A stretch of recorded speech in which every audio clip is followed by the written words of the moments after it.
ಶರಣಾರ್ಥಿ. ನಿನ್ನೆ ದಿವಸ ಬಸವೇಶ್ವರ ಮದುವೆ ಮುಗಿದು ಆ ಬಸವೇಶ್ವರನ ಸಂಗಮೇಶ್ವರನ ಭಕ್ತಿಯ ಪೂಜೆಯನ್ನು ಮಾಡಿ ಇದ್ದಾಗ ಸಂಗಮೇಶ್ವರನ ಭಕ್ತನುಡಿಗಳನ್ನೆಲ್ಲ ಪಾಲಿಸಿದಂಥ ಬಸವನು ಇದ್ದಾರೆ. ಆ ನಂತರದಲ್ಲಿ ಬಲದೇವ್ ಮಂತ್ರಿಗಳು ಲಿಂಗೋಗ್ಬಿಡ್ತಾರೆ. ಈ ಕಡೆ ವಿಜಯನ ಆಸ್ಥಾನದಲ್ಲಿ ಆ ಸ್ಥಾನ ತೆರವುಗೊಂಡಿರ್ತಿತ್ತು, ಜಾಗ ಖಾಲಿ ಇರುತ್ತೆ. ಅದಕ್ಕೆ ಅವನಿಗೆ ಚಿಂತೆ ಆಗ್ಬಿಡ್ತಿದ್ವಿ. ಆ ಸ್ಥಾನಕ್ಕೆ ಸರಿಯಾದ ಅರ್ಹ ವ್ಯಕ್ತಿ ಯಾರು ಬೇಡ, ಏನು ಮಾಡೋದು ಅಂತ ಮಂತ್ರಿಮಂಡಲದಲ್ಲಿ ಕೇಳಿದಾಗ ಅಲ್ಲಿ ಹೇಳ್ತಾರೆ ಬಸವಣ್ಣ ಇದ್ದಾನೆ, ಅವನು ಕೂಡಲ ಸಂಗಮ ಕಪ್ಪಾಡಿದ್ದೀವಿ, ಅವೆಲ್ಲ ಕರ್ಕೊಂಡು ಅವ್ರಿಗೆ ವಿಷಯ ತಿಳಿಸಿ ಕರ್ಕೊಂಡು ಬರ್ಬೋದು ಅಂತ ಹೇಳಿದಾಗ ತುಂಬ ಸಂತೋಷ ಆಗುತ್ತೆ. ಅದಕ್ಕೆ ಅವನು ಮಂತ್ರಿಗಳವ್ರನ್ನ ಸ್ವಲ್ಪ ಜನ ಮುಂದೆ ಕಳಿಸ್ಬಿಟ್ಟು ಅವ್ರಿಗೆ ವಿಷಯ ತಿಳಿಸಿದ್ವಿ. ನಾವು ಮುಂದೆ ಹಿಂದೆ ಬರ್ತೀವಿ ಅಂತ ಹೇಳೋ ಹೊತ್ತಿನಲ್ಲಿ ಪುರಾಣ ಮುಗಿಸಿದ್ವಿ. ಇವತ್ತು ಮತ್ತೆ ಅದೇ ದೊರೆ ರಾಜ ಮಂತ್ರಿ ಪ್ರಧಾನ ಪ್ರೌಢರಾದ ಹಿರಿಯರು ನೀ ಹೋಗಿ ಕರೆತರುವುದು ಏನಲು ಕೊಟ್ಟರೆ ಸೇರಕ್ಕೆ ಇಟ್ಟಂತೆ ಇರುವೆನೋ ಪಟ್ಟಣ ಕಧಿಪತಿ ದಿಟ್ಟ ತಂಬಸವ ಈಗ ಈ ಕ್ಷಣ ಹೋಗಿ ಬೇಗ ಗಲಿಗರೆ ತನ್ನಿ ಸಾಗಿ ಸನ್ನಾಹ ಇದ್ದೀರಾ ಈಗಲೇ ಬಹೇನು ಎಂದು ಮಂತ್ರೀಶ್ವರ ಅಂದು ಕಳುಹರಾಯ ಚಂದಾದಿಂಪಟ್ಟಣವ ಶೃಂಗರಿಸಿಂದ ಪುರರಕ್ಷಕರನೆಲ್ಲ ಕರೆಸಿ ಪಟ್ಟಣವನ್ನು ಭರದಿ ಶೃಂಗರಿಸೆಂದು ಇರದೆ ಬೇಡಿದನು. ಬಸವಣ್ಣವ್ರ ಬಗ್ಗೆ ಅವರು ಮಂತ್ರಿಮಂಡಲದಲ್ಲಿ ಇದ್ದಂಥವರು ಸ್ವಲ್ಪ ವಿಷಯ ತಿಳಿದಿರ್ತಲ್ಲ, ಆ ವಿಷಯನೆಲ್ಲ ಹೇಳ್ದಾಗೆ ವಿಜಯನಿಗೆ ತುಂಬ ಇಷ್ಟ ಆಗುತ್ತೆ ಅವರಿಗೆ. ಇಲ್ಲಿ ನಾನು ಕೇಳೇ ಇದ್ದಿಲ್ಲ ಈ ವಿಷಯನ ಅಂತ ನಾನು ಕೇಳಿದ್ರೆ ನನಗೆ ಸಂತೋಷ ಆಗ್ತಾ ಇದೆ. ಈಗ ನಾನು ಬಸವಣ್ಣನ ನೋಡಿದ್ರೆ ನಮ್ಗೆ ಇನ್ನೆಷ್ಟು, ಮತ್ತೆ ಅವನಿಗೆ ಮಂತ್ರಿಮಂಡಲದಲ್ಲಿ ನಾನು ಬಂದು ಸೇರಿಕೊಂಡು ಕಾರ್ಯಕ್ಕೆ ಕೊಟ್ಟು ಬಂದಾಗ ಇನ್ನೆಷ್ಟು ಇದಾಗ್ತೈತೆ ಅಂತಂದು ತುಂಬ ಅರ್ಥಗೊಂಡು ಬರ್ತಾ ಅವನಿಗೆ ಹೇಳ್ತಾನೆ, ನೀವೆಲ್ಲ ಮಂತ್ರಿ ಪ್ರಧಾನ ಮುಖ್ಯದವರೆಲ್ಲ ಹೋಗಿ ಅವ್ನು ಕರ್ಕೊಂಡು ಬಂದರೆ ನಾನು ಈ ಕ್ಷಣನೇ ಬರ್ತೀನಿ ಅಂತ ಹೇಳ್ಬಿಟ್ಟು ಎಲ್ಲರೂ ಕಳಿಸ್ತಾನೆ. ಈ ಕಡೆ ಅವರು ಸಚಿವರಿಗೆ ಸೈನಿಕರಿಗೆ ಅವರೆಲ್ಲ ಹೇಳ್ತಾರೆ, ಪಟ್ಟಣವನ್ನು ಶೃಂಗಾರ ಮಾಡಿರಿ, ಬಸವಣ್ಣನ ಕರ್ಕೊಂಡ್ಬರ್ಬೇಕು, ಅದು ಬೀದಿಗಳು ಎಲ್ಲವನ್ನ ಶೃಂಗಾರವಾಗಿ ರಚಿಸಿದೆ ಅಂತ ಹೇಳ್ಬಿಟ್ಟು ಬರ್ತಾವೆ. ತ್ರಾಯಿ ಬಸವರಾದ ತ್ರಾಯಿ ಮಾತಾಡಲಿಲ್ಲ, ತ್ರಾಯಿ ಕಲ್ಪ ವಿಭೂತ ತ್ರಾಯಿ ಮಾಡಿರುವ ಆವಾಗ ಅಕ್ಷಕ್ಕೆ ಬಂದಾಗ ಬಸವಣ್ಣನವ್ರನ್ನ ಒಬ್ಬುತ್ತಾರೆ. ಧರೆಗೆ ರಕ್ಷಿಸುವಂಥ ಪರಮ ಸದ್ಗುರುವಿಗೆ ಶರಣೆಂದು ಸಾಷ್ಟಾಂಗವೆರಗಿದರಾಗ ಅವ್ರು ಬಂದವರೆಲ್ಲ ಮುಖ್ಯ ಸಚಿವರೆಲ್ಲ ಬಂದು ಹೀಗೆ ನಮ್ಮ ವಿಜಯರಾಜ ನಿಮ್ಮನ್ನು ಕರ್ಕೊಂಬ ಅಂತ ಹೇಳಿ ಕಳಿಸಿದ್ದಾರೆ, ಖಂಡಿತ ನೀವು ಬರಬೇಕು ಅಂತ ಹೇಳಿ ಬಂದಾಗ ಅರಸತ ಅಂಕೇತವರು ಬಂದ ಕಾರ್ಯವಿದೇನು ಚಂದ್ರನಿಗೆ ಬೇಳೆನೆ ನಂದೀಶ ಬಸವನಿಂತೆಂದು ಕೇಳಿದರು. ಬಂದಂಥ ಅವರು ಚಾಣದಿರ್ತಾರಲ್ಲ ಅವರು ಹಿಂಗೆ ನಮ್ಮ ವಿಜಯರಾಜರು ಕಳಿಸಿದ್ದಾನೆ, ಇದನ್ನ ನಿಮಗೆ ಅರ್ಕೆ ಮಾಡ್ಕೊಂಡಿದ್ವಿ, ನೀವು ಬರಬೇಕು ಅಂತ ಹೇಳಿದಾಗ ಉತ್ಕೀಶ ಕಳೆದಿದ ವೃತ್ತಾಂತವನ್ನೆಲ್ಲ ಅವನು ಕೇಳಿಬಿಟ್ಟು ಬಸವಣ್ಣ ಮತ್ತೆ ಹೇಳ್ತಾರೆ, ಕೇಳುತ್ತಲೇ ಅರುಷಭ ತಾಳಿದ ಸಂಘಗಳು ಕೇಳಿದ ಮುಂದೆ ಬಹ ಆಲೋಚನೆಗಳು ಕೇಳಿದ ತಕ್ಷಣ ಅವ್ರಿಗೆ ಅರಿವಾಗುತ್ತೆ. ಆದರೆ ತಮ್ಮ ಭಾವದಲ್ಲಿ ಪರಮಾತ್ಮನ ನೆನೆಸ್ಕೊಂಡು ರಾಜಕಾಯಕ್ಕೆ ನಾವು ಹೋದ್ಮೇಲೆ ಅದನ್ನ ಸಿಕ್ಕಾಕೊಳ್ಳೋ ಸುಲಭನೇ. ಆದರೆ ಬರಬೇಕಾದಾಗ ಭಗವಂತನ ಕೇಳ್ಕೊಂಡು ಎಲ್ಲ ಹೆಜ್ಜೆಗೆ ಸಂಗಮೇಶ್ವರ ಮನಸ್ಸನ್ನು ಇಟ್ಕೊಂಡಿರ್ತಾರೆ. ಹೇಳ್ತಾರೆ ಇಂತೆಂದು ಬಸವಯ್ಯ ಬಂದ ಅದನ್ನು ಕೇಳಲು ವಿದ್ಯಾರಾಯಣ ಮಂತ್ರಿಗಳು ಏನೆಂದು ಹೇಳ್ತಿದ್ರು, ಏನೆಂದು ಭಿನ್ನಹ ಮಾಡುತ್ತಿದ್ದರು. ಮೋಹದ ಭಕ್ತ ಕೇಳ್ ಬಸವಯ್ಯ ನಿಮ್ಮ ಬೀಜಳ ಕೊಡವಿ ಪತಿ ಕಳುಹಿದನು ನಿಮ್ಮಡಿಯೆಡೆಗೆ ನಮ್ಮ ಮಂಡಲೇಶನು ಕಲೆಯ ಕಳುಹಿದ ಮಹಿಗೆ ನಿಮ್ಮ ಹರುಷಲಿ ದಂಡನಾಯಕ ಪಟ್ಟ ವೀರಲುಗಳಂಡವೆನಲು ನಿಮ್ಮ ರಾಜರ ಬಾಲ ಕೃತ್ಯಗೆ ನಿಮ್ಮ ದೊರೆಯೂ ಕಳುಹಿದ ನಮ್ಮ ದೊರೆಯ ಪಣೆಯಲಿದ್ದರೆ ನಾನು ಬಯನು ಜ್ಞಾನದಲ್ಲಿ ಸಂಗಮನ ನೆನೆಯಲು ತಾನು ಸಂಗ ನುಡಿದನು ನೀನು ಹೋಗೈ ಬಸವ ಸಂಗಡ ನಾನು ಬಯನು. ವಿಜಯರಾಯನ ಮಂತ್ರಿಗಳು ದಿನಹ ಮಾಡ್ತಾರೆ. ಆಗ ವಿಜಯರಾಯನು ಕೊಡವಿಪತಿ ಕಳಿಸಿದ ನಿಮ್ಮನ್ನು ಕರ್ಕೊಂಡ್ಬಂದ್ರಿ ಅಂತ ಅವರು ಬಂದ ಕಾಲದಲ್ಲಿ ಹೇಳ್ತಾರೆ, ನಿಮ್ಮನ್ನು ದಂಡನಾಯಕರು ಮಾಡಬೇಕು, ಪಟ್ಟ ಕೊಡ್ತಾರೆ ಅಂತ ಹೇಳ್ತಾರೆ. ಹೌದಪ್ಪ, ನೀವು ದೊರೆ ಮಾತ್ರ ನಿಮ್ಮನ್ನ ನನ್ನ ಕರ್ಕೊಂಬರಕ್ಕೆ ಹೇಳಿದ್ರು, ನಾನು ನನ್ನ ದೊರೆ ಹೇಳ್ಬೇಕಲ್ಲ. ಅವನ ಅಪ್ಪನಾಗ ನಾನು ಬರೋ ಹೋಗಿಲ್ಲ. ಯಾರು ಒಂದು ದೊರೆ? ಸಂಗಮೇಶ. ಬೀದಲ್ಲೇ ಭಾಗದಲ್ಲಿ ಬಂದ ಸಂಗಮೇಶನ ಜ್ಞಾನದಲ್ಲಿ ಸಂಗಮನಾಥನ ನೆನೆಸ್ಕೊಂಡ್ರೆ ಆವಾಗ ಒಳಗಿಂದ ಅವ್ರಿಗೆ ವಾರ್ತೆ ಬಂತಂದ್ರೆ, ಹೋಗು ಬಸವ, ನಿನ್ನ ಸಂಘ ನಾನು ಇರ್ತೀನಿ ಅಂತ ಹೇಳ್ಬಿಟ್ಟು ಆಶ್ವಾಸನೆ ಭರವಸೆ ಕೊಟ್ಟರು. ಹೊರಗಡೆ ಇಲ್ಲ ಅನು ಮನಸ್ಸು ಇನ್ನು ಹೇಗೆ ಕಲ್ಲ ಹೋಗಿಂದ ಸಂಗಮ, ನೀನು ಮನಸ್ಸಿಗೆ ತಗೋಬೇಡ, ನಿನ್ನಿಂದ ನಾನು ಇರ್ತೀನಿ ಹೋಗು ಅಂತ ಮಾತಿನ ಕೇಳಿಸ್ತಾ ಹೋಗೇನು ಸೂತ್ರ ನನ್ನದು ಬಂದ್ಕೊಂಡ್ರೆ ಇರ್ತದೆ. ನಾನು ಸೂತ್ರದಾರನು, ನೀವು ಆಡಿಸಿದಂತೆ ನಾನು ಆಡೋದು, ನಾನು ಮುಂದೆ ನಿಮ್ಮ ನನ್ನ ಸೂತ್ರ ನಿಮ್ಮ ಹತ್ರ ಇದೆ ಅಂತ ಭಗವಂತನ ನನ್ನ ಶರಣ ಹಾಕಿ ಮನಸ್ಸಿನಲ್ಲಿ ಬರ್ತಾರೆ. ಸೊ ಇದು ಅಂದಣ ಪಲ್ಲಕ್ಕಿ ತರಿಸಿದ್ರು. ಅಕ್ಕನಾಗಲಿಗೊಂದು, ಬಸವಣ್ಣನಿಗೊಂದು, ಮತ್ತು ಗಂಗಾಂಬಿಕೆಗೊಂದು 3 ಅಂದಣ ತರಿಸಿ ಎಲ್ಲರೂ ಹೊರಟು. ನಡೆದ ತನ್ನೋಡ ಹುಟ್ಟು ಸಂಗಡ ಮಡದಿ ಸಹಿತ ಮಂತ್ರಿಗಳೊಡನೆ ಔಷಧಿ ಬಸವ ಕಲ್ಯಾಣದೆಡೆಗೆ ಬರ್ತಾರೆ. ಬಂದು ಆ ಒಂದು ವನದಲ್ಲಿ ನಿಂತ್ಕೊಂಡು ಮಂತ್ರಿ ಮುಂದೆ ಕಡುಗೆ ನಿಂತ್ಕೊಂಡಳು. ಅಂದು ಕೇಳಿದರು ಬಸವರಾಜನು ಬಂದನು. ಊರು ಹೊರಗಿನ ಒಂದು ತೋಟದಲ್ಲಿ ನಿಂತ್ಕೊಂಡಿರ್ತಾರೆ ಜಾಗದಲ್ಲಿ. ಆಗ ಆ ಬಿಜ್ಜಳರಾಯ ಮಂತ್ರಿಗಳ ಮಾತ ಕೇಳಿ ಚಂದ್ರನ ಕಡೆಗೆ ಹೆಚ್ಚುವ ಅಂಬುತಿಯಂತೆ ಮನ ತೆಚ್ಚಿ ಆ ಬಸವರಾಜನ ಪಾದವನ್ನು ಕಂಡು ಕೃತಾರ್ಥನ ಹೇಳೆಂದು ಪ್ರಯಾಣವಾಗುತ್ತಿದ್ದಾರೆ ತಿಳಿತಾನೆ. ಊರಾಚಿನ ಬಾಗಿಲನ್ನು ನಿಲ್ಲಿಸೋಕೆ ನಾನು ಯಾವಾಗ ಒಬ್ಬ ಪಾದ ನೋಡಿ ಒಬ್ಬರು ಮಾತಾಡ್ತೀನಿ, ತುಂಬ ಸಂತೋಷ ಪಡ್ತಾರೆ. ಆವಾಗ ಪ್ರಯಾಣವಾಗಿ ಬಿಜ್ಜಳರಾಗಿ ಈ ಕಡೆಯಿಂದ ಬರ್ತಾರೆ. ಬಸವಣ್ಣವ್ರನ್ನ ಒಂದು ತೋಟದಲ್ಲಿ ಕುಳಿಸಿದ್ದಾರೆ. ಶ್ರೀಮನ್ ಮಹಾರಾಜ ನಟ ಕಲ್ಪಭೂಜ ಆ ಮಹಾಬಿಜ್ಜಳನು ಅಧಿಕ ಸಂತಸದಿ ಕರೆಸಿದನು ಬಲ್ಲಂತ ಹಿರಿಯ ಪ್ರಾಜ್ಞರನು ಪುರವ ಶೃಂಗರಿಸೆಂದು ಬೇಡಲಾಕ್ಷಣದಿ ಬಂದು ಬೀದಿಗಳಿಗೆ ಬಹಳ ಜನರೆಲ್ಲ ಮಂದಿರವ ಮಳಿಗೆಗಳ ಶೃಂಗರಿಸ ಬೇಳೆ ಕಸ್ತೂರಿ ಚಳೆಯವು ಕನಕ ತೋರಣವು ವಿಸ್ತರಿಸಲವಲ್ಲ ಬೀದಿ ಶೃಂಗರವ ಮಂದಿರವು ಮುಖಸಾಲೆ ಮದನ ಮಂಟಪವು ಚಂದದ ಗೋಪುರ ಚೆಲುವ ಸೌಧಗಳು ಅಂದು ಶೃಂಗರ ಮಾಡಿ ಅತಿ ಹರುಷದಿಂದ ಬಂದು ಪೇಡರು ನೃಪಗೆ ಭಯಭಕ್ತಿಯಿಂದ ಕೇಳಿದನು ಬಿಜ್ಜಳನು ತಾಳಿ ಹರುಷವನು ಬೇಡಿದನು ದಳಪತಿಗೆ ದಳವ ಶೃಂಗರಿಸೆ ದೊರೆಗಳ ಮಂತ್ರಿಗಳು ದುರ್ಗ ಕರಿಭಟರು ಕರಿದುರವ ಶೃಂಗರಿಸಿ ಭರವಸದಿ ಬರಲು. ಮಹಾರಾಜ ಬಿಜ್ಜಳನ ಜೊತೆಗೆ ಬರ್ಬೇಕಾದ್ರೆ ಮಂತ್ರಿಮಂಡಲ ಸಹವಾಗಿ ಅವರ ಜನರು ಅವರೆಲ್ಲ ಶೃಂಗಾರ ಇದನ್ನ ಬರೋ ದಾರಿಯಲ್ಲಿ ಶೃಂಗಾರ ಮಾಡ್ತಾ ಇದ್ದಾರೆ. ಅಂದರೆ ಎಷ್ಟು ಹೆಚ್ಚಿನ ಒಂದು ಮನೋರಂಜನೆಗೆ ಒಳಗಾಗುವಂಥ ವ್ಯವಸ್ಥೆಗಳನ್ನೆಲ್ಲ ಮಾಡಿ ಬಸವಣ್ಣವ್ರನ್ನ ಕರ್ಕೊಂಬರೋದಕ್ಕೆ ಸಾಲು ಬೀದಿನಲ್ಲಿ ಎಲ್ಲವನ್ನು ಶೃಂಗಾರ ಮಾಡಿಕೊಂಡು ಅವರ ಇಲ್ಲಿರ್ತಾರೆ ಸಚಿವ ನಿವಾಹ ಬಿಜ್ಜಳನ ಅವರು ಕೂಡ ಶೃಂಗಾರ ಆಗಿ ಬರ್ತಾರಂತೆ. ಅವ್ರ ಜೊತೆಗೆ ಛತ್ರ ಚಾಮರ ಪತಾಕೆಗಳು ಧ್ವಜಗಳಿಗೂ ಕೂಡ ಬಹಳ ಮೇಳ ಪ್ರತಾಪಗಳು ಬಂದು, ಆಮೇಲೆ ಗಿರಿಬಿಡಿ ನಿಸ್ಸಾರ ವಾದ್ಯಗಳು ಕೂಡ ಮಂಗಳಕರವಾದ ವಾದ್ಯಗಳು ನಡೀತಾ ಇದೆ. ಊರಿದ್ದವರು ಕಟ್ಟಿಗೆಯ ಜನರು ಇಟ್ಟಡಿಗೆ ಸಂದಡಿಗೆ ಎಡೆಗೆ ಬಿಡಿಸೋರು ಜನ ಬರ್ತಾ ಬೇಕಾದ್ರೆ ಅವ್ರ ಜನ ಜಾಗ ಬಿಟ್ಟು ವಿಜಯದಾಯಿ ಬರ್ತಾವೆ ಅಂತ ಅಂದ್ಬಿಟ್ಟು ಹೇಳ್ಕೊಂಡು ಜಾಗ ಅವರಿಗೆ ಮುಂದೆ ತೋರಿಸ್ಕೊಂಡು ಹೋಗ್ತಾರಂತೆ.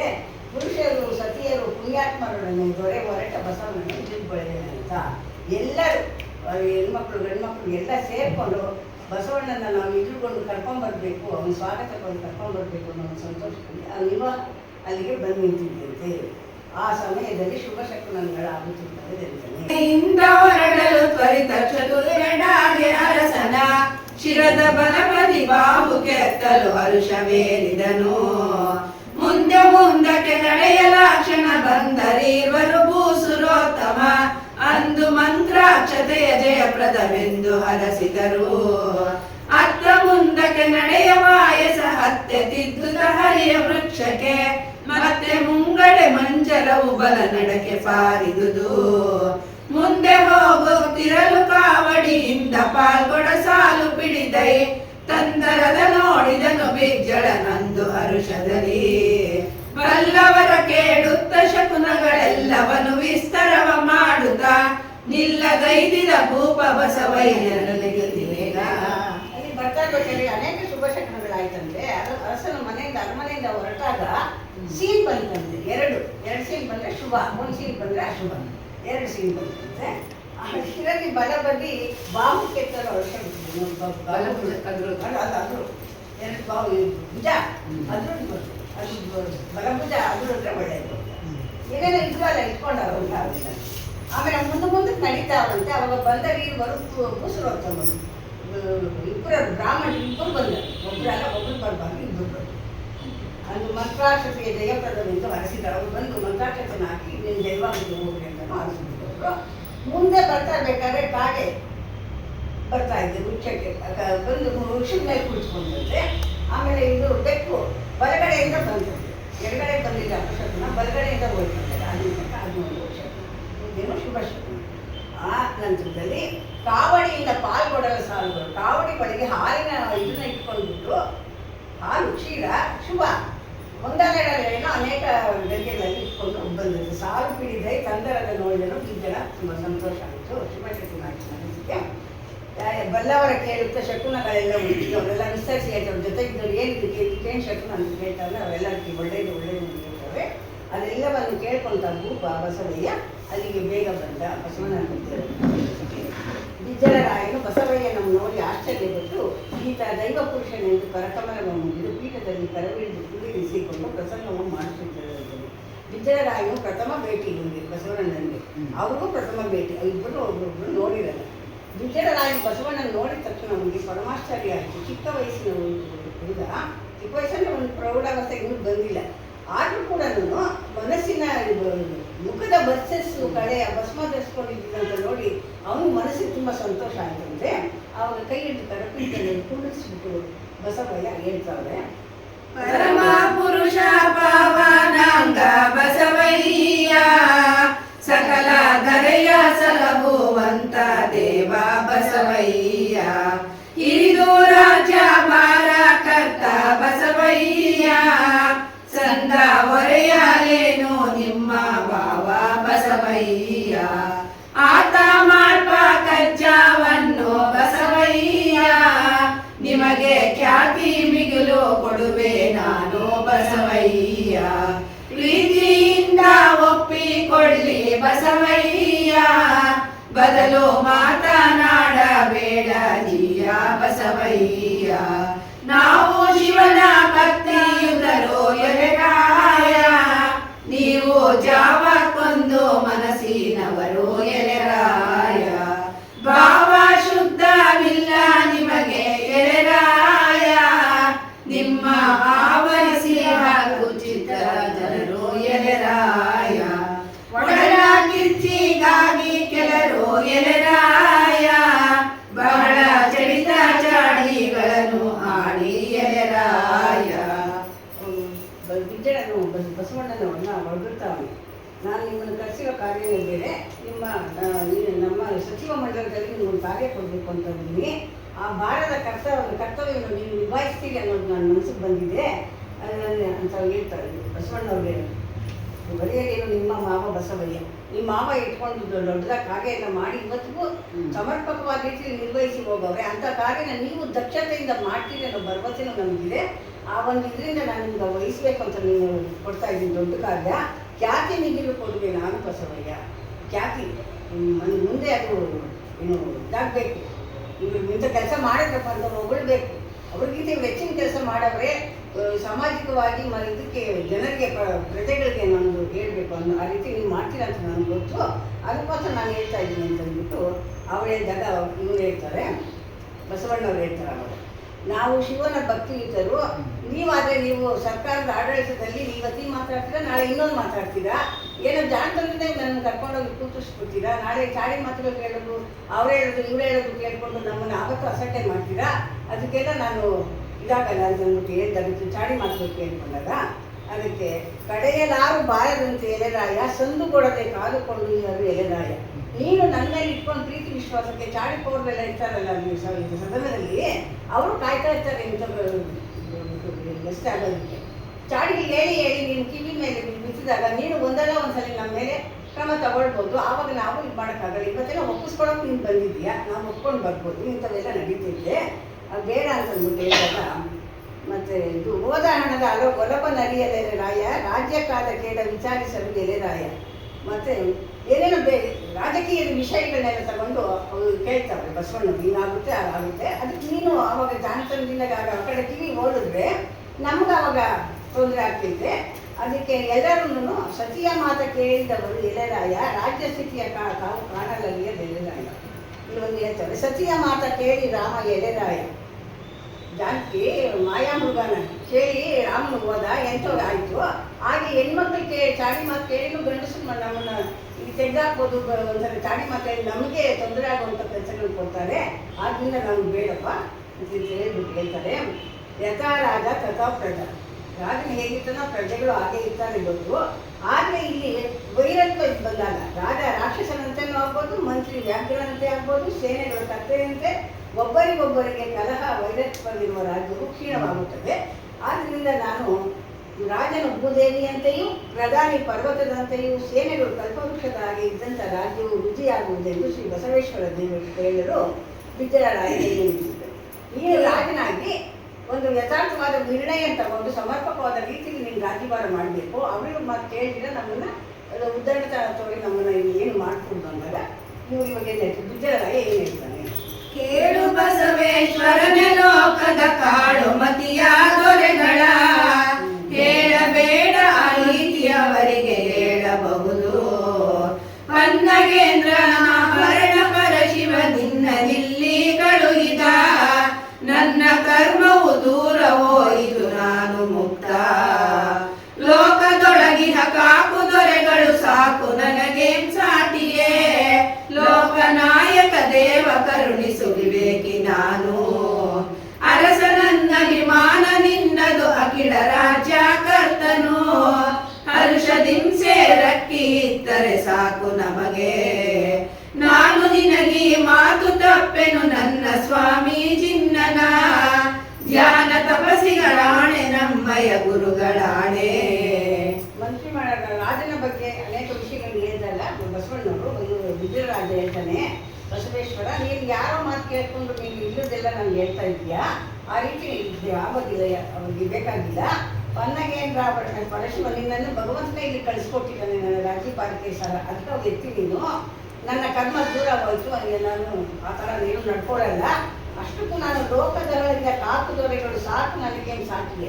ಇನ್ನೂ ಅನೇಕ ರಾಜ್ಯಗಳು ಒಡೆತನ ತಗೊಂಡಿರ್ತಾರಲ್ಲ ಇರ್ತಾರಲ್ಲ, ಅವ್ರು ಯಾರಿಗೂ ಇದೆ ಪರಾಕ್ರಮ ವೀರಶೂರ ಮತ್ತು ದರ್ಬಾರ್ನಲ್ಲಿ ನಡೆಸ್ತಾ ಇದ್ದ ವ್ಯವಸ್ಥೆಗಳು ಕೂಡ ನನ್ನ ಸಮರ್ಪಕವಾದ ರೀತಿ ನಡೀತಾ ಇದ್ದೆ. ಅವ್ರು ಯಾರಿಗೂ ಸಾಕಿ ಇದೆ ನಾನು ಮಾಡ್ತಾ ಇದ್ದೀನಿ ಅಂಥವ್ ನಾನು ಆಗಾಗ್ತೀನ, ನಾನು ಯಾವತ್ತೂ ಆಗಲ್ಲ. ಬಂದಾಗ ದಿಮಾಕ್ ಬಂದಾಗ ಏನೋ ಒಂದು ಹೇಳ್ತಾವೆ. ಅವಾಗ ಅರಸನ ಅದಕ್ಕೆ ಅವ್ರಿಗೆ ಹೇಳ್ತಾರೆ ಇವರು ಬಸವಣ್ಣವರು, ಲೋಕನಾಯಕ ದೇವ ಕರುಣಿಸು ವಿವೇಕಿ ನಾನು, ಅರಸ ನನ್ನ ಅಭಿಮಾನ ನಿನ್ನದು ಅಖಿಲ ರಾಜ್ಯ ಕರ್ತನು. ಇರ್ಬೋದು ನೀನು ಅಖಿಲ ರಾಜ್ಯಕ್ಕೆ ನೀನು ನೋಡಿ ಇರ್ಬೋದು, ಆದರೆ ನಮಗೆ ನಾವು ನಿನ್ನ ಹತ್ರ ಒಂದು ಸೇವೆ ಒಂದು ಕೆಲಸ ತಗೊಂಡು ಬಂದಾಗ ನಮಗೇನು ರಾಜ್ಯದ ವ್ಯವಸ್ಥೆ ನಮಗೇನು ಹೆಚ್ಚಿನ ಇರಬೇಡ, ಒಂದು ಸೇರಕ್ಕೆ ಕೊಟ್ಟರೆ ಸಾಕು ನಮ್ಮ ಜೀವನ ನಡೀತೈತೆ. ಸರಳಾತಿ ಸರಳವಾಗಿ ನಮ್ಮ ಜೀವನ ನಡೆದೋಗ್ತೈತೆ. ಹೆಚ್ಚಿಗೆ ಬೇಕು ಬಂದಾಗ ಹೆಚ್ಚಿನ ಕಷ್ಟ ಇರ್ತೈತೆ. ನಮ್ಗೆ ಸಾಕಪ್ಪ, ನಮಗೆ ನೀವು ಹೇಳೋದು ನಮಗೆ ಬೇಕಾಗಿಲ್ಲ ಅಂತ ಹೇಳ್ತಾರೆ. ಅದಕ್ಕೆ ನಾನು ಇನ್ನಾಗಿ ಮಾಡ್ತಪ್ಪಲ್ಲ, ನೀನು ಅವೆಲ್ಲ ಹೇಳ್ಬೇಡ, ನಾನು ಜಿನ್ನನ ಮೇಲೆ ಆಣೆ ಹೇಳ್ತೀನಿ. ಜೈನ ಭಕ್ತನವನು, ನಾನು ಜಿನ್ನನ ಮೇಲೆ ಆಣೆ ಮಾಡಿ ಹೇಳ್ತೀನಿ. ಮತ್ತು ಧ್ಯಾನ ಮಾತಾಡೋ ತಪಸ್ಸಿರ್ತಾರಲ್ಲ ಜೈನ ಮಂತ್ರ 24 ತೀರ್ಥಂಕರರು, ಅವ್ರ ಮೇಲೆ ಆಣೆ ಮಾಡಿ ನಾನು ಹೇಳ್ತೀನಿ. ನಾನು ಯಾವತ್ತೂ ಏನು ಮಾಡಲ್ಲ, ನೀನು ನನಗೆ ಬೇಕು ಅಂತ ಅಂದ್ಬಿಟ್ಟು ತುಂಬ ಹೋಗಬೇಕು ಅಂತ ಹೇಳ್ತಾರೆ. ಇದರಿಂದ ಬಿಜ್ಜಳನ ಮಾತಿಗೆ ಬಸವಯ್ಯನವನ್ನು ಒಪ್ಪಿ ಅರುಷಿತರಾಗಲು ಆಗ ಬಿಜ್ಜಳರಾಯನು ಸಕಲ ವೈಭವದಿಂದ ಬಸವಯ್ಯನವರನ್ನು ಕರೆದೊಯ್ಯುತ್ತಿದ್ದರಿದ್ದಾನೆ. ಆವಾಗ ಬಿಜ್ಜಳನ ಮಾತು ಒಪ್ಪಿಕೊಂಡಂತೆ ಬಸವಣ್ಣವನ್ನು ಕರ್ಕೊಂಡು ಬರ್ತಾ ಇರಬೇಕಾದ್ರೆ ಇಲ್ಲಿ ಕುಂಜಾರಿ ಉತ್ಸವ ಆನೆಗಳು ಕರ್ಕೊಂಡು ಹೋಗ್ತಾರೆ. ಆ ಉತ್ಸವದ ವರ್ಣನೆಯನ್ನು ಮೇಲೆ ತೊಟ್ಟಿಲ ಶೃಂಗರಿಸೆ ಮುಟ್ಟಿ ಏರಿದ ಬಸವ ದುಷ್ಟ ಮೂರುತಿಯೋ ಆನೆಯ ದೇವಿಸಿ ಅತಿವೇಗ ಬಿಜ್ಜಳ ತಾನು ಸಂತೋಷದಿಂದವೇರಿದನು. ನುಡಿವ ಕಳೆಯು ಬೇರಿ ಹೊಳೆವ ನಿಸ್ಸಾಳವು ಕೊಡವಿ ನಡಗುವಂತೆ ಗುಡುಗುಡಿಸಿದವು. ಛತ್ರಿ ಚಾಮರಗಳು ಎತ್ತಿ ಮುಂಗಡೆಯೋಳು ಅರ್ತಿಂ ಕೈವಾರ ಎತ್ತಿ ಉಗ್ಗಡಿಸೆ ಅಂದಳ ಹಾರ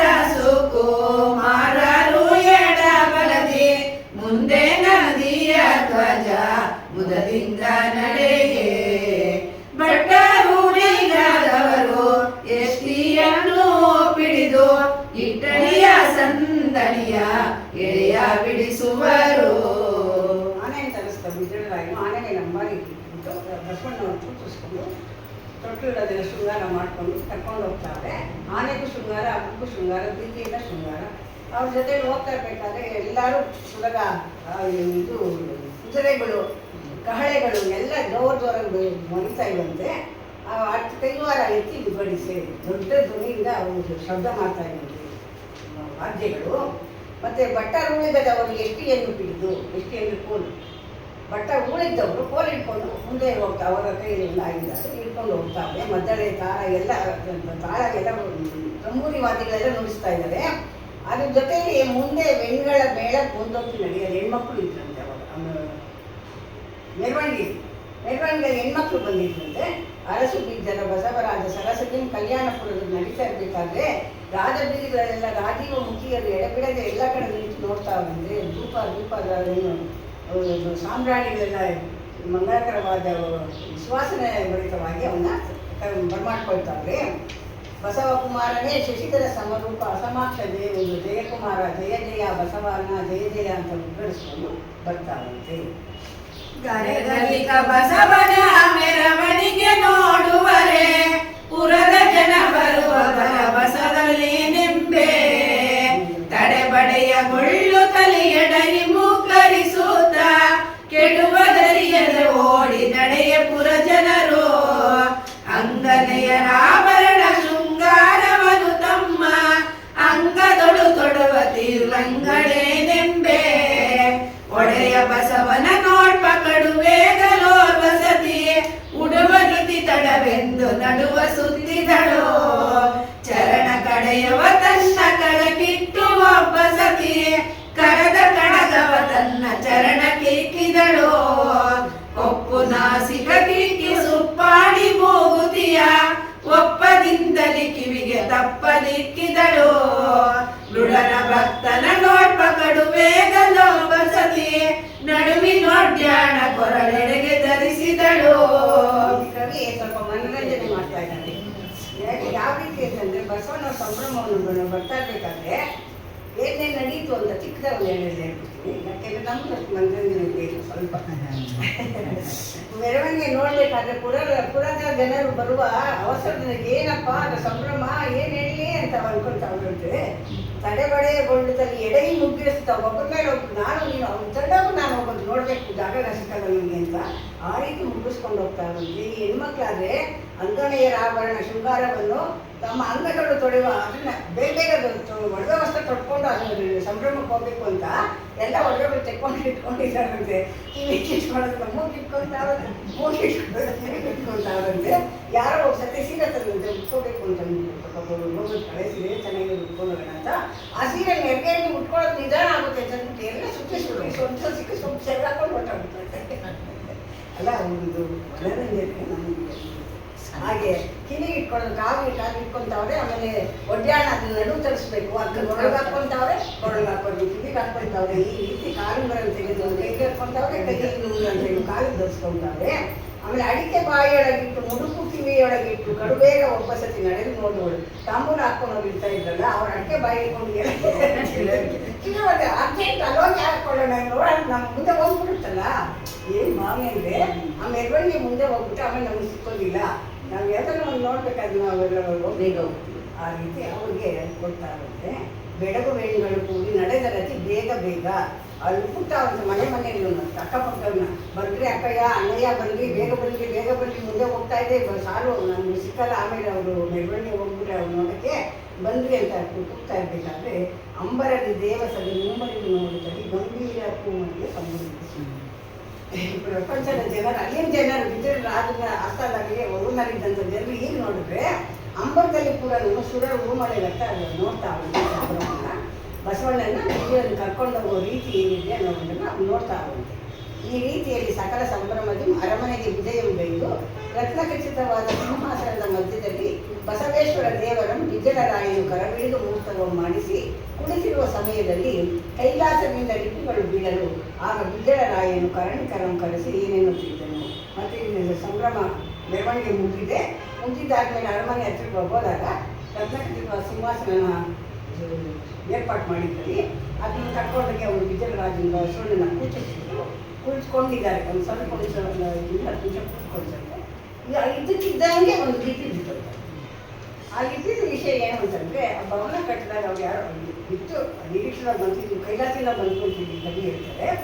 ಅದಕ್ಕೆ ಏನು ಹೇಳ್ಬೋದು ಅಂತಂದರೆ, ಯಾವಾಗ ಭವನ ಕಟ್ಟಿದಾಗ ಮುಂದಿನ ಒಂದು ಆಗ ಹೋಗನ್ನ ಯಾರೋ ಗುರುತಿಸಿದಂಥವ್ರು ಒಂದು ಓಲೆಯಲ್ಲಿ ಬರ್ದಿಟ್ಬಿಟ್ಟು ಅದನ್ನ ಒಂದು ಕಡ್ಡಿಯಲ್ಲಿ ಸುತ್ತಿಬಿಟ್ಟು ಯಾರು ಗೊತ್ತಾಗಂಗೆ ಒಂದು ಕಡೆ ಚುಚ್ಚಿರ್ತಾರಂತೆ.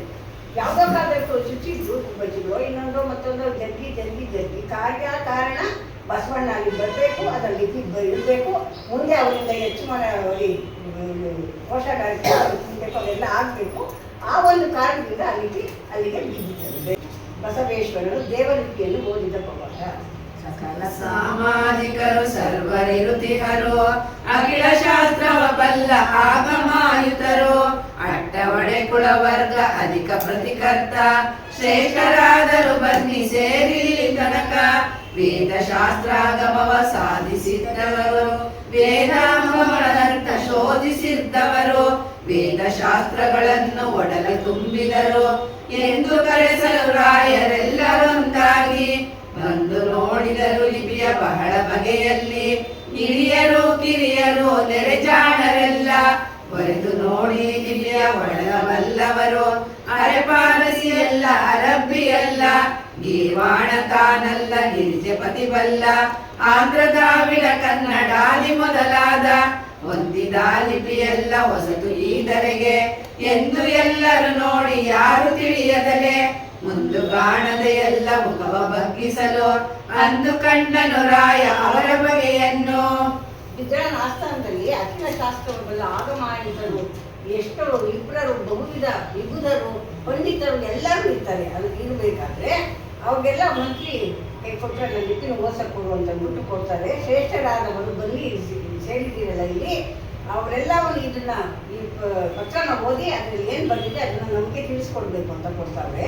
ಆವಾಗ ಒಡಲು ಎಲ್ಲರೂ ಕರೆಸರು ರಾಯರೆಲ್ಲ ಒಂದಾಗಿ ಎಲ್ಲ ತಗೊಂಡು ನೋಡ್ತಾರೆ. ತಗೊಂಡು ನೋಡಿ ಪಕ್ಕದವ್ರು ಕೊಡ್ತಾರೆ.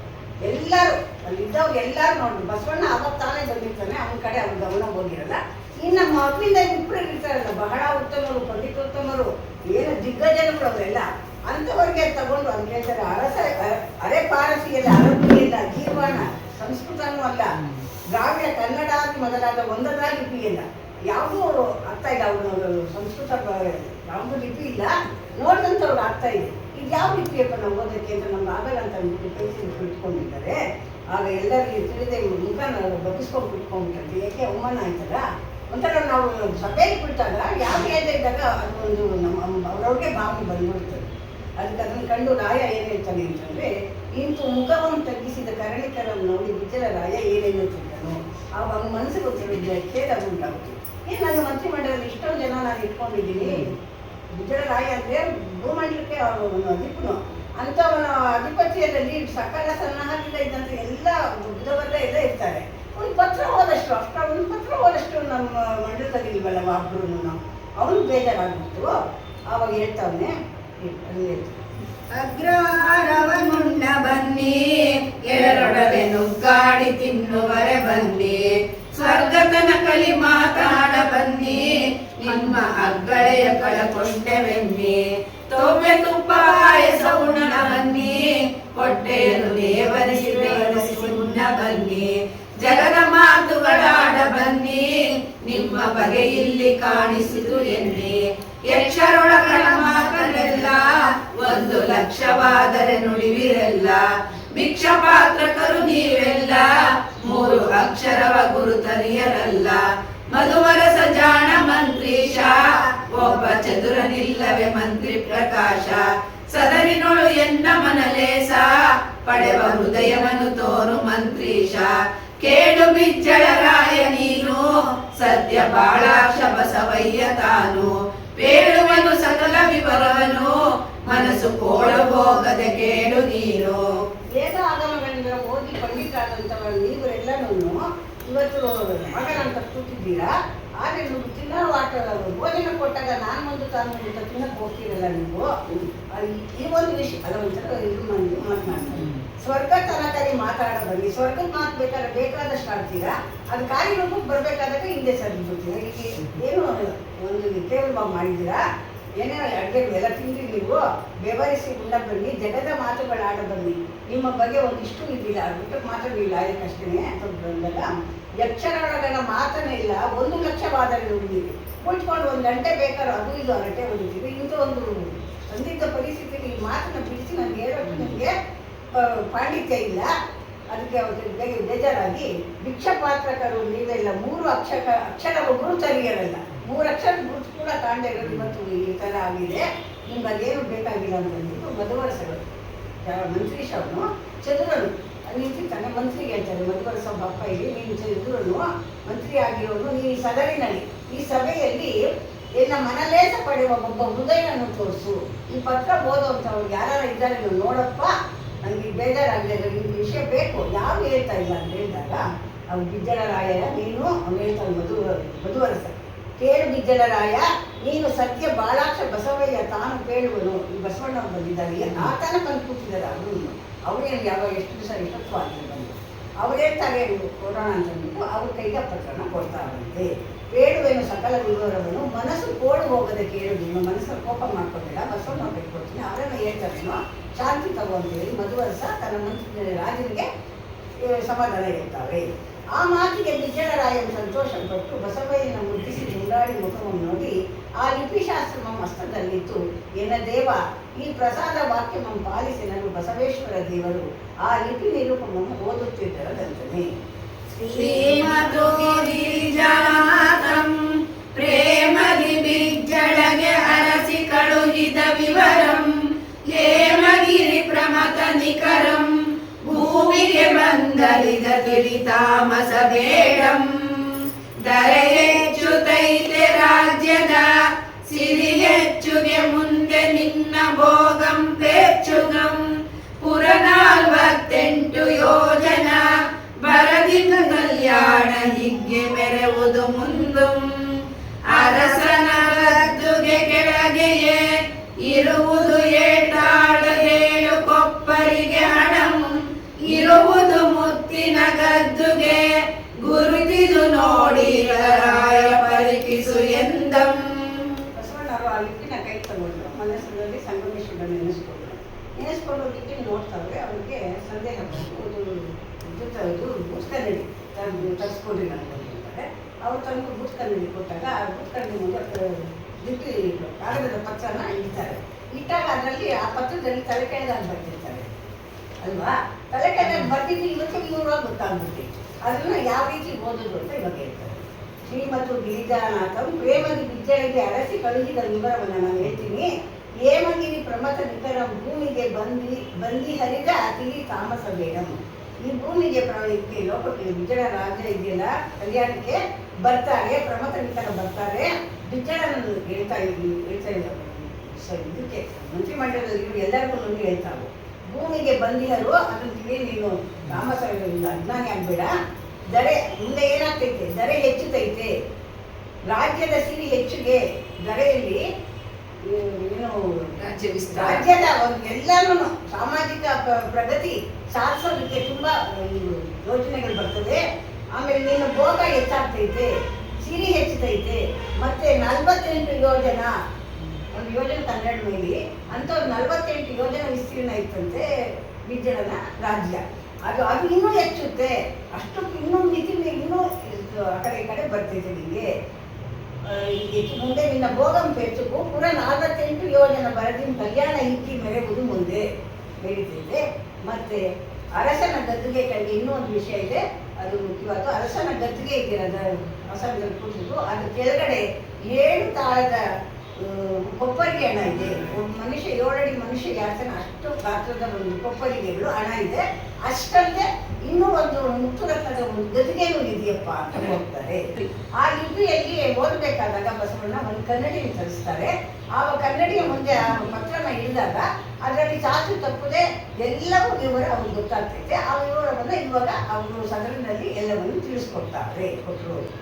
ಎಂದ ಮಾತಿಗೆ ರಾಯ ಒಂದಾರು ಭುಜವಾಗಿ ಇಂದು ಇದರೊಳು ಕಾಮೆ ನಂದಿ ಮಹಿಮೆಯನು ಬಸವನ ಆತ್ಮೇನು ಒಸೆದು ನೋಡಿದರೊಳಗೆ ಹುಸಿಯಿಲ್ಲದಿರೆ ರಾಜ್ಯ ವಶವ ಮಾಡುವೆನು ಎಂದು ಗದ್ದುಗೆಯ ಕೆಳಗಂದಿಗಿರಿಸಿದನು ರಾಯ.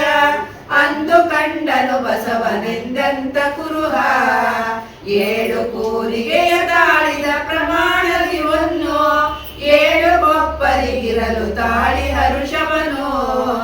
ಮತ್ತೆ ಕಂಡನು ರಾಯ ಮುತ್ತಿನ ಸಿಂಹಾಸನವ ಎತ್ತಿ ಮುಂಡಾಡಿದನು ಸತ್ಯಮೂರ್ತಿಯ.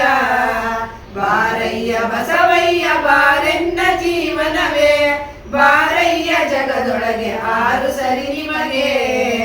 ಅಖಿಲ ರಾಜ್ಯವು ಎನ್ನ ಅರಮನೆಯ ಬೊಕ್ಕಸವು ಸಕಲ ನಿನ್ನದು ಎನ್ನ ಸಲಹು ಬಸವಯ್ಯ. ಎನ್ನ ಸೋದರಿ ನೀಲಲೋಚನೆಯ ಬಸವಯ್ಯ ಇನ್ನು ನಿಮಗಿತ್ತು ವಿವಾಹ ಮಾಡುವೆನು ಎಂದು ನೀಲಾಂಬಿಕೆಯ ಅಂದು ಬಸವಯ್ಯನಿಗೆ ಇಂದು ದರ ಮೆಚ್ಚೆ ವಿವಾಹವನ್ನು ಮಾಡಿದನು. ಸಕಲ ವಿನಿಯೋಗ ಸನ್ನಾಹದೊಳು ಬಸವನಿಗೆ ಅಖಿಲ ರಾಜ್ಯದ ಮುದ್ರೆ ಆಗಿತ್ತ ಕರಕೆ. ಮಂಡಲದಿ ಬಸವಂಗೆ ದಂಡನಾಯಕ ಪಟ್ಟ ಮಂಡಲೇಶ್ವರನಿದ್ದ ಸಂಧಿ ಸಂಪೂರ್ಣ. ಇದು ಬಸವ ವಿವಾಹೋತ್ಸವ ಸದುಹೃದಯರುರೆಗುನಿಯುಂ ಕೇಳಲ್ ಒದಗುವುದಾಯುಂ ಶ್ರೀಯುಂ ಮುದದಿಂ ಚನ್ನಪ್ಪನೊರದಿ ಕಾವ್ಯಮಣಿಗಳ್. ಬಸವಣ್ಣನವರು ಆ ಪ್ರಕರಣ ವಿವರವನ್ನು ಹೇಳಿದ ತಕ್ಷಣ ಅಲ್ಲಿದ್ದ ಮೊದಲಿಂದ ಇರ್ತಾರಲ್ಲ ಮಂತ್ರಿಮಂಡಲದಲ್ಲಿ ನಾರಾಯಣ ಕವಿತ ಕೊಂಡಿ ಮಂಚನಯ್ಯ ಮುಂತಾದವರೆಲ್ಲ ಇರ್ತಾರೆ. ಎಲ್ಲ ಸರ್ಕಾರದಲ್ಲಿ ಇರೋಂಥವ್ರೆ ಅವರು ಈ ತಾನೇ ಬಂದಂಥ ಬಸವಣ್ಣನ ಕೈ ಕೊಟ್ಟು ಪತ್ರನ ಓದಿಸ್ಬಿಟ್ಟವ್ರೆ. ಅವನೇನೇನೋ ಹೇಳೋನೆ ಅದನ್ನ ರಾಜನ್ ಕೇಳ್ತಾವನೆ. ದರ್ಬಾರ್ ಕೇಳಿದ್ರೆ ಆಸನ ಕೇಳ್ಗಡೆ ಅದನ್ನ ಅನಿಸೋದು ಅಂದೇನು ಅದು ವ್ಯವಸ್ಥೆ. ಇದು ಚಿನ್ನವನ್ನು 7 ಕೋಳಗ ಒಂದು ಸಿಗೋದು ಅಂತ ಹೇಳಿ ಎಲ್ಲ ಸುಳ್ಳು ಅಂತ ಇದು ಒಬ್ರು ಮಾತಾಡ್ಕೊಂಡು ಲೇಡಿ ಮಾಡ್ಕೊಂಡಿರ್ತಾರೆ. ಆವಾಗ ಎಂದ ಮಾತಿಗೆ ರಾಯ ಒಂದಾರು ಭುಜವಾಗಿ ನಂದಿ ಮಹಿಮೆ ಕಾಣಬೇಕು ಅಂತ ಅಂದ್ಬಿಟ್ಟು ಗದ್ದಿಗೆಯ ಕೆಳಗಡೆ ಇವನು ಕರೆಸಿ ಅನಿಸಿದಂತೆ ಅವನು ಬಸವಣ್ಣನವ್ರು ಹೇಳಿದಂಥ ಕುರುಹು ಎಲ್ಲ ಅಲ್ಲಿ ತಂದೆ 7 ತಾಳ ಹೇಳ್ತಾರೆ. 7 ಕೂರಿಗೆಯ ತಾಳಿನ ಪ್ರಮಾಣದ ಒಂದು 7 ಕೊಪ್ಪರಿಗೆಯನ್ನು ತಾಳಿ ಅವಶ್ಯಕತೆ. ಅದ್ರ ಜೊತೆಗೆ ಮುಂದೆ ಸಿಂಹಾಸನ ಕೂಡ ಮುಚ್ಚಿನ ಸಿಂಹಾಸನವನ್ನು ಕಾಣ್ತಾರೆ. ಅವರು ಬಸವ ವಿಜಯರಾಜನ ಸಂತೋಷ ಆಗುತ್ತೆ. ಇನ್ನು ಬಂದು ಕುತ್ಕೊಳ್ಳೋಷ್ಟಕ್ಕೆ ಅವ್ರ ಮಹಿಮೆಯಲ್ಲಿ ಆದಾಗ ಅವನಿಗೆ ಸಂತೋಷ ಆಯಿತು. ಆದರೆ ಅವ್ರು ನೋಡಿ ಸಹಿಸ್ತಾಯಿದ್ರು. ಅದಕ್ಕೆ ಅವರು ಏನೇನೋ ಚಾಡಿಗೆ ಹಾಗೆ ಬಾರಯ್ಯ ಬಸವ ನೀನು ಅಖಿಲ ರಾಜ್ಯವನ್ನು ನಿನಗೆ ಕೊಟ್ಬಿಟ್ಟು ಬರೀ ಇದ್ದೋರೆ ಅರಮನೆ ಬೊಕ್ಕಸ ಕೂಡ ನಿನ್ಗೆ ಸೇರಿದ್ದೆಪ್ಪ. ಈ ಸಕಾಲವೂ ನಿನ್ನದೇ. ನಮ್ಮನ್ನು ನಮ್ಮ ಜೊತೆಲಿದ್ದು ನಮ್ಮ ಸಹನ ಬೇಕಪ್ಪ ನೀನು ಅಂತ ಅವ್ರು ಹೇಳ್ತಾರೆ. ಈಗ ಎನ್ನ ಸೋದರಿ ನೀಲಲೋಚನೆ ನೀಲಮ್ಮ ತಾಯಿಯವರನ್ನ ಇವರು ಸೋದರಿ ಅಂತ ಹೇಳ್ತಾರೆ. ಅದು ಕತೆ ಒಂದು ಚಿಕ್ಕದಾಗಿದೆ. ಸಿದ್ದರಸನ ಮಗಳು ನೀಲಮ್ಮಿಗೆ ತಾಯಿ ಸತ್ತೋಗ್ಬಿಡ್ತಾಳೆ. ಯಾವಾಗ ಸಿದ್ದರಸನನ್ನು ಇದಾಗ್ಬಿಟ್ಟಾಗ ಆ ಮಗು ಇವರು ಬಿಜ್ಜಳನ ತಂಗಿ ಹೋಗ್ಬಿಡ್ತಾಳೆ. ಅವ್ರ ಜೊತೆ ನಮ್ಮ ಮಗು ಬೆಳೆಯುತ್ತೆ. ಇವರು ಕ್ಷತ್ರಿಯರು, ಬಿಜ್ಜಳನ ಕ್ಷತ್ರಿಯರು, ಇವರು ಲಿಂಗವಂತರು. ಆಗ ಆ ಮಗು ಅಲ್ಲಿ ಬೆಳೆದಾಗ ಅವನು ತನ್ನ ತಂಗಿ ಅಂತಲೇ ಸಾಕಿರ್ತಾನೆ. ಅವನು ಅಂಥ ತಂಗಿ ನನ್ನ ಸರಿಯಾದ ವ್ಯವಸ್ಥೆಯಲ್ಲಿ ಬಸವಣ್ಣನು ನನ್ನ ತಂಗಿ ನಾವು ಕೊಟ್ಟು ಮದುವೆ ಮಾಡಬೇಕು ಅಂತ ಹೇಳಿ ನೀಲಲೋಚನೆಯಿಂದ ಮದುವೆ ಮಾಡಿ ಕೊಡ್ತಾವನೆ. ಆವಾಗ ಸಕಲ ವಿನಿಯೋಗ ಸನ್ನಾಹಗಳು ಬಸವನಿಗೆ ಮದುವೆ ಇಲ್ಲ ಆದಮೇಲೆ ಅಖಿಲ ರಾಜ್ಯದ ಮುದ್ರೆ ಉಂಗುರವನ್ನು ಕೊಟ್ಬಿಟ್ಟು ಅವನಿಗೆ ದಂಡನಾಯಕನ ಪಟ್ಟ ಅಂದರೆ ಸೇನಾನಿ ಪಟ್ಟವನ್ನು ಅವನಿಗೆ ಕೊಟ್ಟರು. ಅಲ್ಲಿಗೆ ಸಂಧಿ ಸಂಪೂರ್ಣ ಆಗ್ತಾ ಇದೆ. ಇದು ಬಸವ ವಿವಾಹೋತ್ಸವ ಸಂಧಿಯೊಳಗೆ ಸದುಹುವೆಯರು ಬಕುತಿಯನ್ನು ಕೇಳಬೇಕು. ಒದಗುವುದಾಯುವುದನ್ನು ಕೇಳಿದಂಥವರಿಗೆ ಆಯುಷ್ ಆರೋಗ್ಯ ಸಿಗ್ತೈತೆ. ಅದನ್ನು ಈ ಚೆನ್ನಪ್ಪನವರು ಬರೆದಂಥ ಈ ಕಾವ್ಯವನ್ನು ನೀವು ಭಕ್ತಿ ಸುದ್ದಿಯಿಂದ ಓದಿದ್ದೀರಾ ಅಂತ ಹೇಳುವುದಕ್ಕೆ ಇಂತಿ ಪದ್ಯಗಳು 461 ಅಂತು ಸಂಧಿ 6 ಸಂಪೂರ್ಣ ಗಣನೆ 1890 ಮಂಗಳ ಮಹಾಶ್ರೀ ಶ್ರೀ ಶ್ರೀ